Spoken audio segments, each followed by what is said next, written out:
Today, the greatest risk of global catastrophe doesn't look like this. Instead, it looks like this.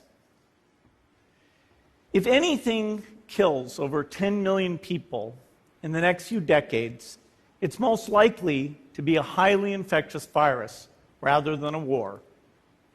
Not missiles, but microbes. Now, part of the reason for this is that we have invested a huge amount in nuclear deterrence. But we've actually invested very little in a system to stop an epidemic. We're not ready for the next epidemic. You can have a virus where people feel well enough while they're infectious that they get on a plane or they go to a market. The source of the virus could be a natural epidemic like Ebola, or it could be bioterrorism. And so there are things that would literally make things 1,000 times worse. In fact, let's look at a model of a virus spread through the air like the Spanish flu back in 1918. So here's what would happen. It would spread throughout the world very, very quickly. And you can see there's over 30 million people die from that epidemic. So this is a serious problem. We should be concerned. But in fact, we can build a really good response system.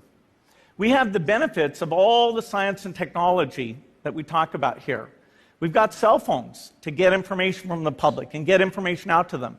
We have satellite maps where we can see where people are and where they're moving. We have advances in biology that should dramatically change the turnaround time to look at a pathogen and be able to make drugs and vaccines that fit for that pathogen.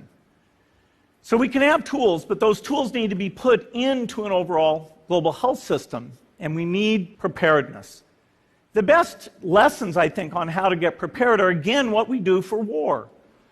For soldiers, we have full-time waiting to go. We have reserves that can scale us up to large numbers. NATO has a mobile unit that can deploy very rapidly. NATO does a lot of war games to check, are people well-trained? Do they understand about fuel and logistics and the same radio frequencies? So they are absolutely ready to go. So those are the kinds of things we need to deal with an epidemic. What are the key pieces? First is we need strong health systems in poor countries. That's where mothers can give birth safely, kids can get all their vaccines, but also where we'll see the outbreak very early on.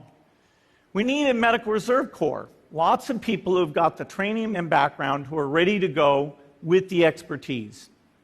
And then we need to pair those medical people with the military, taking advantage of the military's ability to move fast, do logistics, and secure areas. We need to do simulations, germ games, not war games, so that we see where the holes are. The last time a germ game was done in the United States was back in 2001, and it didn't go so well. So far, the score is germs 1, people 0. Finally, we need lots of advanced R&D in areas of vaccines and diagnostics.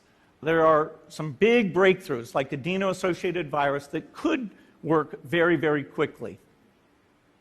Now, I don't have an exact budget for what this would cost, but I'm quite sure it's very modest compared to the potential harm. The World Bank estimates that if we have a worldwide flu epidemic, global wealth will go down by over $3 trillion, and we'd have millions and millions of deaths. These investments offer significant benefits beyond just being ready for the epidemic. The primary health care, the R&D, those things would reduce global health equity and make the world more just as well as more safe. So I think this should absolutely be a priority. There's no need to panic. We don't have to hoard cans of spaghetti or go down into the basement. But we need to get going because time is not on our side. In fact, if there's one positive thing that can come out of the Ebola epidemic, it's that it can serve as an early warning, a wake-up call to get ready. If we start now, we can be ready for the next epidemic. Thank you.